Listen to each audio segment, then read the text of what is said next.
Lawton Town Crier, episode number 4 for July 18th, 2008.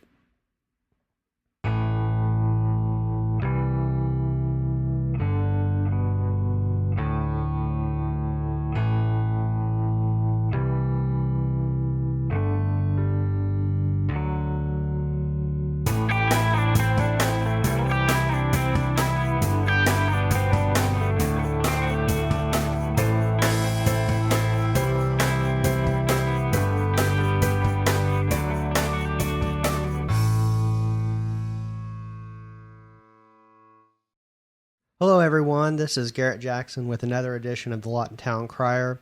Today with us, we have a special guest. He is the Director of Emergency Communication for Comanche County here in Comanche County, Oklahoma. He is also the Supervisor for the 911 Center for the City of Lawton. Daryl Morgan, good morning. Good morning. How are you doing today? Excellent.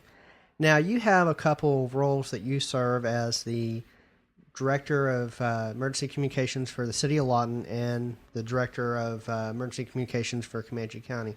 Tell us a little bit about what your job is. The Communication Center since July of 2007 has served all of Comanche County to include Fort Sill, your municipalities in outlying Comanche County, and Lawton. My basic job function is to oversee the communication center. Working directly for me, I have 3 shift supervisors that do the direct frontline supervision of the communicators in the day-to-day. I set policy. I work with agency heads like the sheriff, police chiefs, fire chiefs to make sure that the information we get gets to them in the manner that they want it, and that we dispatch them according to their policies. So your job is not really an entry-level position. No. Tell us a little bit about your background then. Going all the way back, I started communications in the United States Marine Corps as a field radio operator. I worked my way up to a radio supervisor in the Marine Corps. When I got out, I decided it was time to get some education. Went to USAO Chickasha for 5, they call them trimesters there, at which point the family kind of pulled me away from college. I did a couple jobs, and then I got hired on with the Oklahoma Highway Patrol and Communications. During that time, I started going to college at Cameron University. I completed a degree in accounting, and I worked myself with the Highway Patrol from a communications telecommunicator position to a supervisor and then to the chief dispatcher position. At one of the law enforcement breakfasts, I found out that the communications supervisor for the City of Lawton position was open. At the time, it was the emergency manager and communications supervisor position. I put in for it, and the city gave me the nod, gave me the position. And during the course of the first two to 3 years, the city and Comanche County negotiated and came to a realization and an agreement that communication should be under one person and then emergency management under one person. And they gave me the nod to be the communications director or the 911 director for all of Comanche County. Currently, Clint Wagstaff is the emergency manager for Comanche County. Okay, so your job really is more than just working for the City of Lawton. You are essentially dual-hatted for the different government organizations within Comanche County. Yes, the communication center supports all of Comanche County. And when I say that, really, there's 3 government agencies. There's Comanche County proper.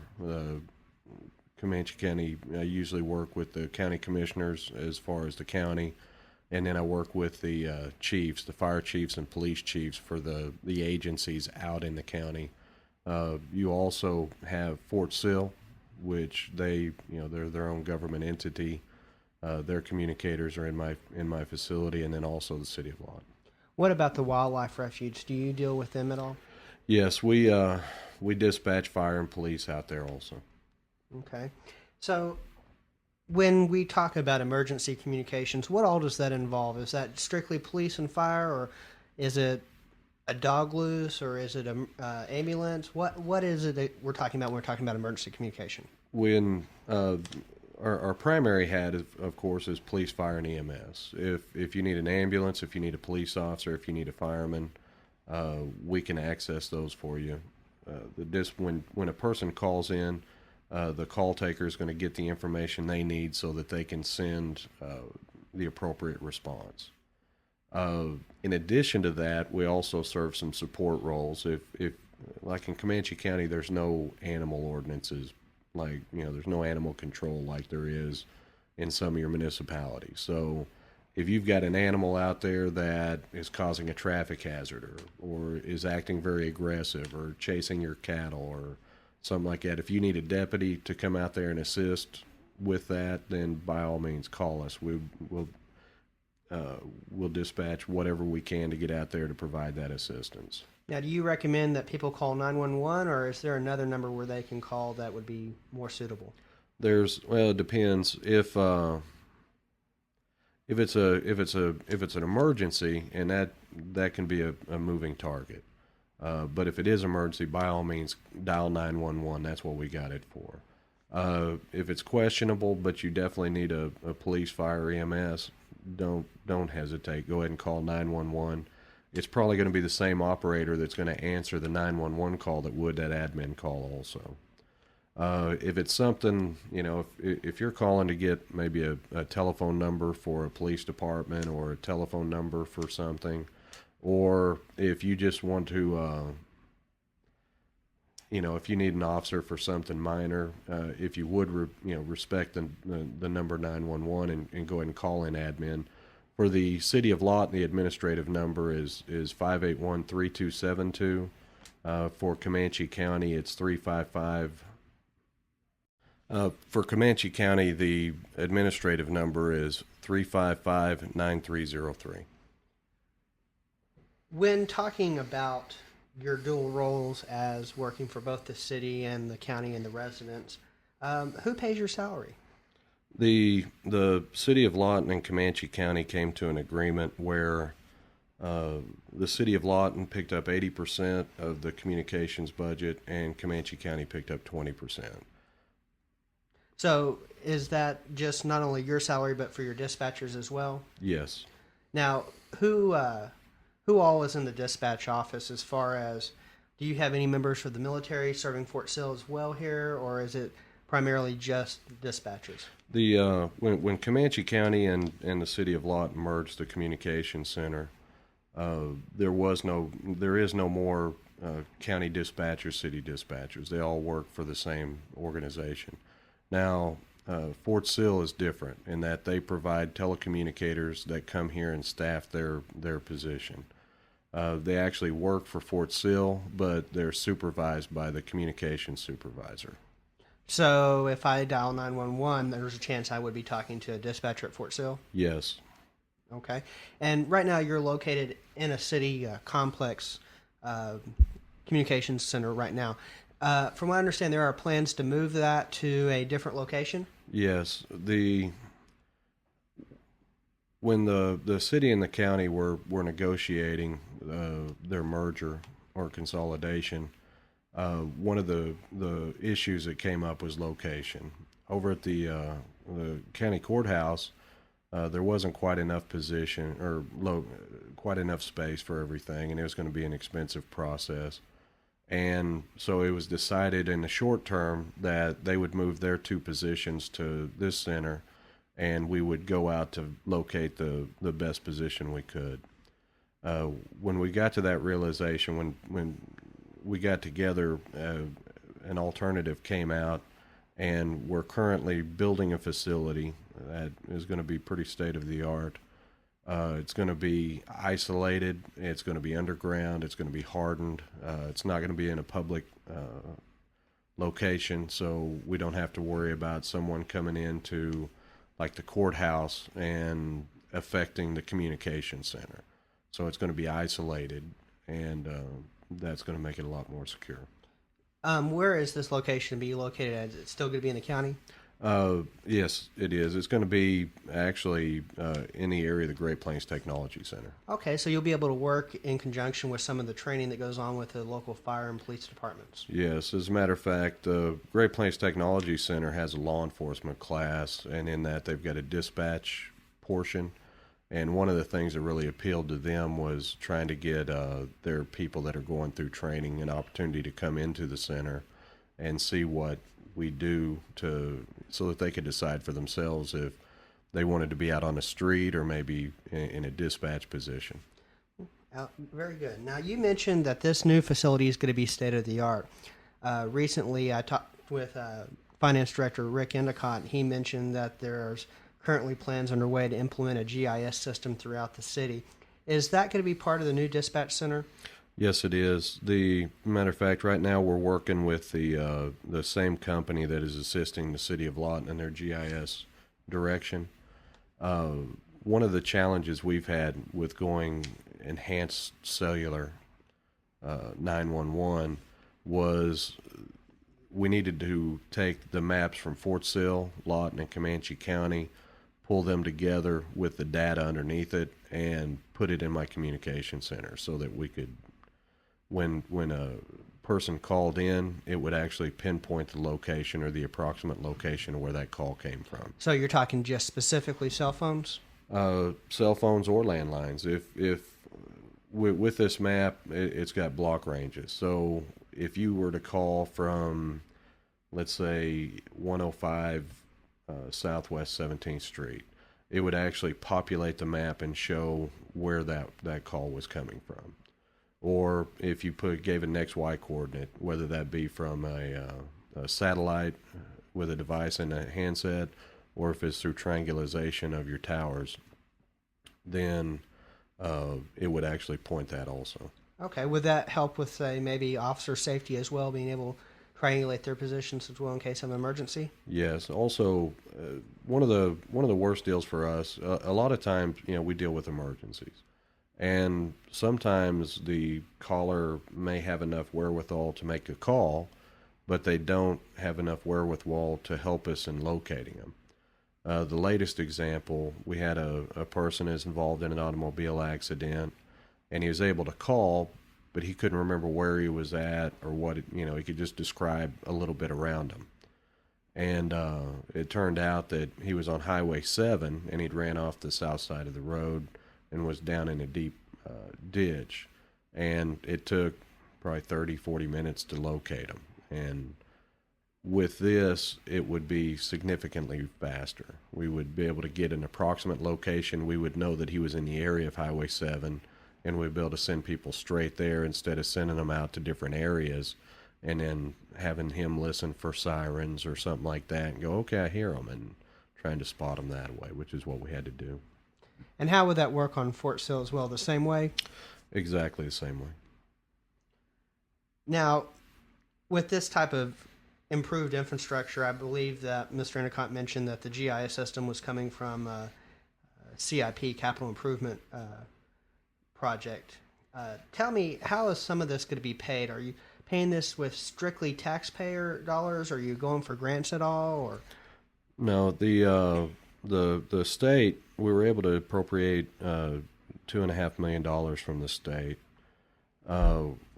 The city of Lawton and Comanche County has allocated funds for this. We're also putting in for a Homeland Security Emergency Operations Center grant, fiscal year 2008 grant. And Comanche County has contracted a grant writer to assist in trying to locate additional funds for the facility. So a lot of this won't come directly from the pockets of the taxpayers here in Comanche County? No. What seems to be one of the areas that you feel emergency communications is heading towards? Recently, companies such as eBay have purchased voice over IP software called Skype, and it clearly says on the webpage that that is not to be used for emergency communications. People are using Vonage now to save rates on long distance. Is that a potential problem? Yes, it is, and there's been a lot of stories. If anyone wanted to Google them and look at them, the voice over IP presented a challenge when it first came out. There wasn't a lot of consideration for 911.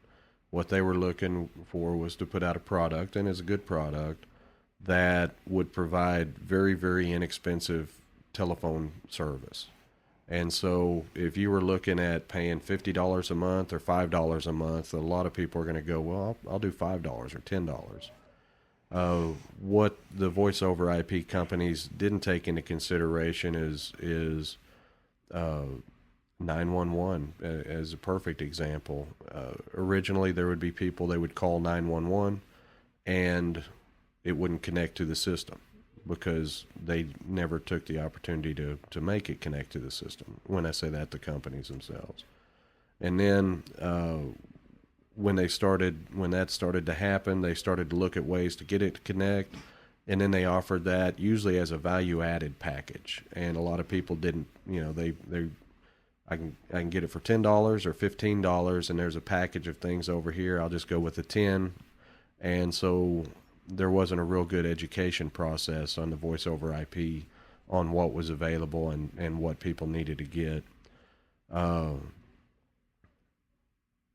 If a person has voice over IP telephones, I would encourage them to go ahead and take an opportunity to call 911 one time and let them know that you have a voice over IP. If it connects, let them know that you have a voice over IP phone and you just want to make sure that you could access the city of Lawton or whatever the 911 center that they're in that area for. The 911 operator won't be upset about it. I mean, that's a very valid deal. I would rather them do that than wait until they had an emergency and then try to call then and find out that they couldn't connect. One of the issues that is facing us is with technology. The technology you have is geared towards emergency communications. How often do y'all update that technology? We very recently updated our phone system to a voice over IP type phone system to be ready for some of the technology changes. In the communications industry, which primarily that's data transfer and telephone, every year that industry just doubles and triples its capabilities. And as a public safety governmental entity, it's very hard sometimes to keep up with those type technologies. The equipment that we purchase, because it is public safety and because there's a small there's a small group of people that use it, as opposed to some of the other deals like cell phones. If you sell 1 million cell phones, you can sell it for significantly cheaper. But if you could only sell 100 cell phones, you would have to charge significantly more. So since there's a much smaller audience for public safety telecommunications equipment, we usually have to pay significantly more. It would be almost impossible to upgrade every year. I mean, the drain on the city of Lawton and Comanche County's budget would be such that it just isn't going to happen. And so when we do upgrade, we always try to get the best upgrades we possibly can so that we don't, we don't fall behind the curve in technology. But with the technology advancing as quickly as it is, it does become quite a challenge to keep up. The voice over IP technology is a perfect example. What I see at some point is, let's say a person pulls up on an automobile accident at the intersection of Highway 65 and Highway 7. And they go ahead and call 911 and they get an operator and they're saying there's a very bad accident. It's right here at the intersection, Highway 7, 65. And the operator's asking them questions like, could you give me a description of the vehicles? Is there anybody injured? Is the roadway clear or blocked? And that person go, well, hold it a second. Let me go ahead and send you a video of it. Then they take their cell phone, they do a real short video showing the accident scene, send it directly to the telecommunicator. That way that telecommunicator can see if it's a black pickup and a red car and what lanes are blocked and whatnot. And then that gets connected to that that report. That's where I see us going. I see people at some point sending 911 texts, video information straight from the scene, whether it be an automobile accident or a fight or, those type deals.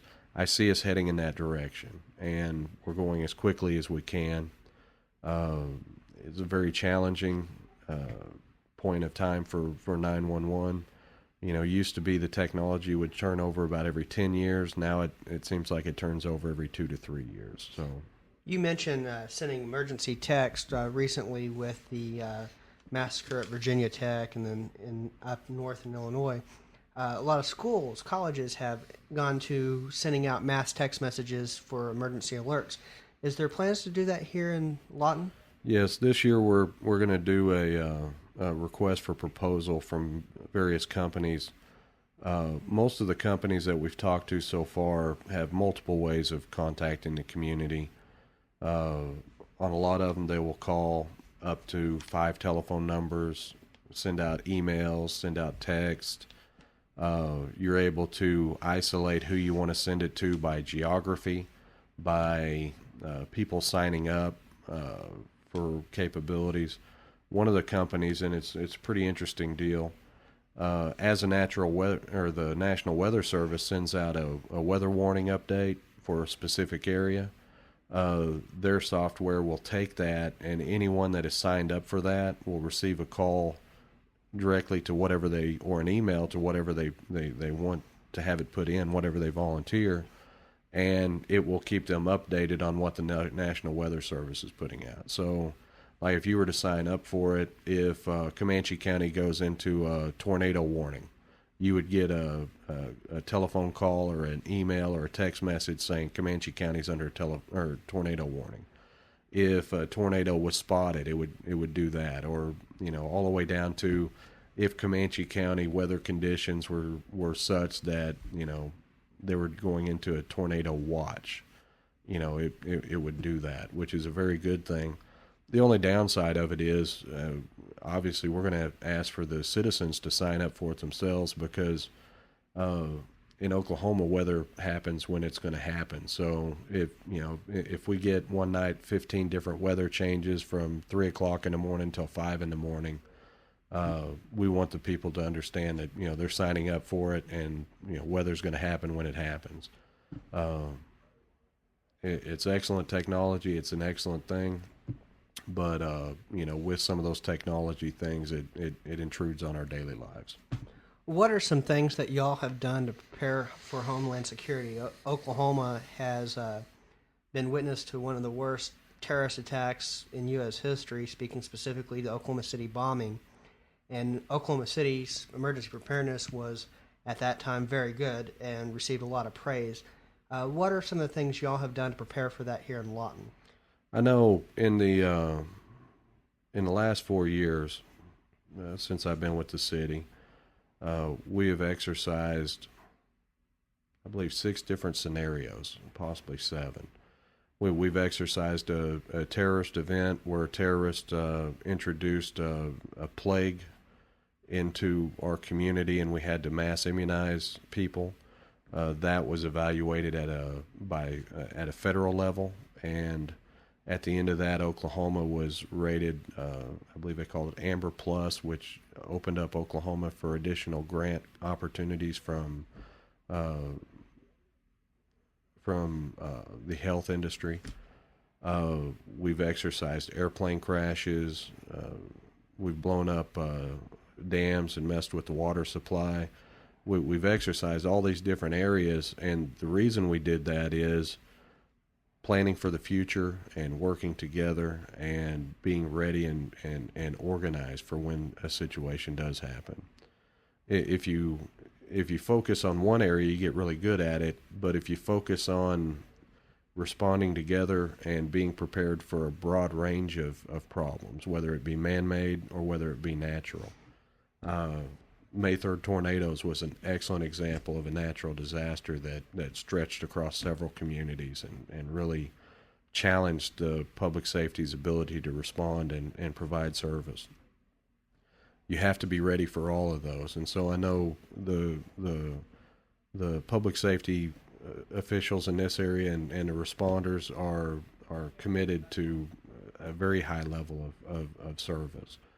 One of the deals I always like to say is that although we're not perfect, we're constantly striving to be as good as we possibly can. We have kind of a commitment to excellence here, and anytime that we exercise or anytime we respond, we'll look at small details and go, okay, we could have done this better, or we could have done that better. A lot of times, like with Operation Firework Fanfare, when they came down to evaluate us, when they came back to give us the information, we're kind of going, well, are they going to touch on this? Are they going to touch on that? The things that we'd noticed ourselves. And when they came back, they said, you guys were great. Awesome. Here's a couple real minor things that we saw, but they looked at us and they were like, excellent job. And we're like, well, dang, they missed this and this. And I don't think it was that they missed it. It's just that we look at such, the details so much that when other people look at it, we're quite a bit ahead of other agencies. Well, outstanding. Now, let me ask you this. You've talked a lot about the people who make this happen. Let's talk about the role of your dispatchers. You said you had a number of dispatchers here on staff, and the dispatch office is manned 24 hours a day? Yes. The communication center is, in most instances, the first responder. When you have an automobile accident, or you have, let's say, someone breaking into a house, or you have a fight or a disturbance, the first person in public safety that's going to get that information is going to be a telecommunicator, a call taker. They're going to try to assess the scene. They're not at the scene, so whoever that caller is, they're going to be trying to get the information from them. They're their eyes on the scene. Their primary consideration is going to be safety. Safety of the person calling, safety of the people in the event, safety of the responders that are coming into the scene. They're going to pass that information on as quickly as they possibly can to a dispatcher, and that dispatcher is going to provide that information to the responders that are going to go there, whether it's just police or if it's fire or if it's police, fire, and EMS. In some situations, that call taker will stay on the phone with the caller up until the point that first responders arrive. A real good example of that would be a medical call where, let's say, someone is not breathing or someone's bleeding very badly. That dispatcher is able to provide instruction on how to do CPR, how to control bleeding, even deliver babies while with that caller. If that caller is willing and able to do it, then that dispatcher can walk them through it. They've got a step-by-step protocol that is very simple to follow, that the dispatcher is able to just walk them right through that process. It sounds like there's an awful lot of training that goes into being a dispatcher. Tell me, what kind of training do you have your dispatchers go through? Is there a certification? Do you go to school for this? I know you mentioned that Great Plains Technology Center had a section that was devoted to dispatching. Mm-hmm. In this communication center, the required certifications, one is OLETS, which is the Oklahoma Law Enforcement Communications Network, which is the system that we utilize to check people's vehicle registration, their driver's license, if they're wanted, if a vehicle or a weapon or an item is stolen. They have to go to Oklahoma City for certification on that. We also require emergency medical dispatch certification, first aid CPR certification. We send them to the APCO basic telecommunicator course, and that's our very bare bones minimum certifications.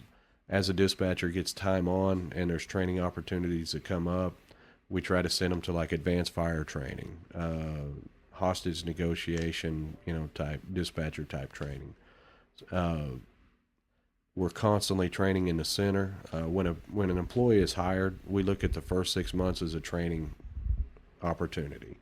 The vast majority of it is on the job.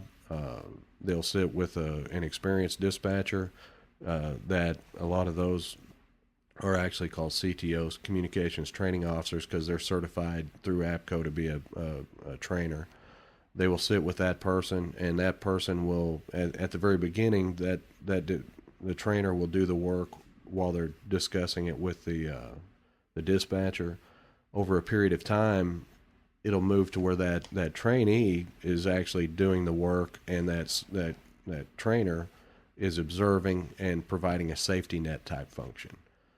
Because one of the things with us is we're going to train as much as we possibly can, but if the safety of a citizen, becomes an issue because of that training, the training stops immediately, and that trainer steps in and takes over the situation.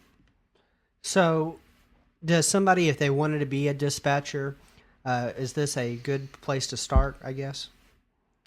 Is it an entry-level position, in other words? Yes, the requirements for a dispatcher is a high school education. There's some physical requirements. I think it's like lift 15 pounds. The two things the three things I initially look at is this. One is typing. There's a high level of burst typing, which, they don't type a whole page. What they do is, as someone tells them information, they type it as quickly as they possibly can, kind of a burst type typing. Spelling's always good, because if you misspell words, sometimes it changes the meaning of the entire what you're trying to get across to the other person. Another thing is just good customer service. Bottom line is, one of the deals I tell every brand new dispatcher, I want the dispatchers or the call takers to treat the people just like they would want their family to be treated if they were calling 911. If you have good customer service, if you can type fairly well, if you're organized in your thought processes, we can train that person to be a good call taker and dispatcher. What are some of the other career fields that people can go into from dispatching? Is it a gateway into law enforcement? Say if somebody is not 21 yet and they wanted to get involved in law enforcement? It gives them it gives you a very good basis for law enforcement, fire, and EMS. With the law enforcement, you're the first responder. You get you're asking questions that the officer is going to need when he goes there. You start thinking about if there's a suspect, what does he look like? What is he wearing? Are there safety issues? Does he have a gun? Does he have a knife? Has he threatened to use it?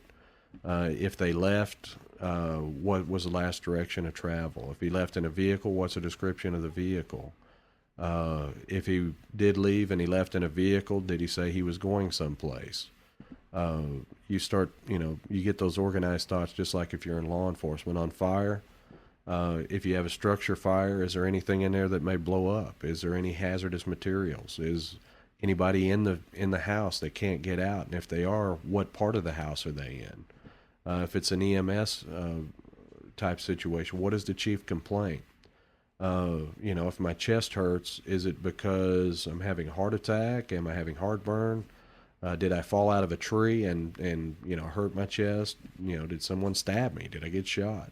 Those type questions. So communications, I look at it as an independent career, but it's also one, kind of like anything else in public safety. Should you choose to go into law enforcement, fire, or EMS, gives you an excellent basis and understanding of the overall picture, and then you just need to go through and learn that specific career field. Right now, actually, on August 11th, 12th, and 13th, we're losing 3 of our dispatchers to the Lawton Police Department. Excellent ladies. The chief interviewed them, and I mean, I can't fault them. They're all 3 excellent ladies, and 2 of them went through a criminal justice and got their criminal justice degree, and they want to pursue law enforcement. So he got a real deal on those. So you're basically saying that you have some positions available if people wanted to apply? Yes, we do. As a matter of fact, we have 5 positions. I'm not sure when you're going to show this, but we got 5 positions, and they close Monday. So if there's anyone that is interested in a communications position, go down to our human resources. It's at the Owens Multipurpose Center right there on Lee Boulevard, or on 11th Street, just south of Lee. Pick up an application. You'll have to take a typing test and a spelling test, and fill out the application. Make sure you put everything in there, because when you leave stuff out, odds are your application won't make it to my desk. I see. Just out of curiosity, what does an entry-level dispatcher make? Right now, $13 an hour. That's pretty good. That's a lot better than what some of the other businesses here in town are paying. Yes. Mr. Morgan, is there anything else about emergency communication you think would be interesting that the public would like to know?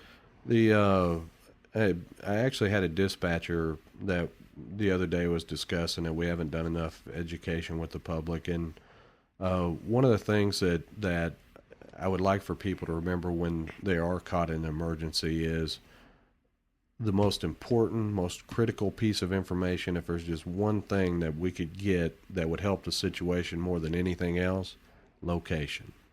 I know a lot of times, and everyone in an emergency is the same way. They want to get out what the situation is.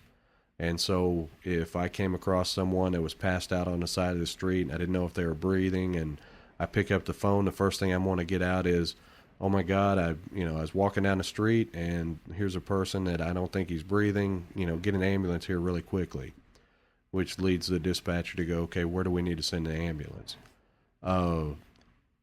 If for some reason that cell phone battery went out and they got, oh my God, there's a guy here not breathing, and then it went dead, they don't know where to send. So, one of the most critical pieces of information we need is a location. Usually the second thing we'll get is a callback number, so that if we get disconnected, we can call you back, or if later on we need additional information, we can call you back. And then, what the nature of the emergency is. If we've got an address, we could at the very least send a police officer out there to check the area. If we got an address and a callback number, then we're able to, to call back and follow up if we need to.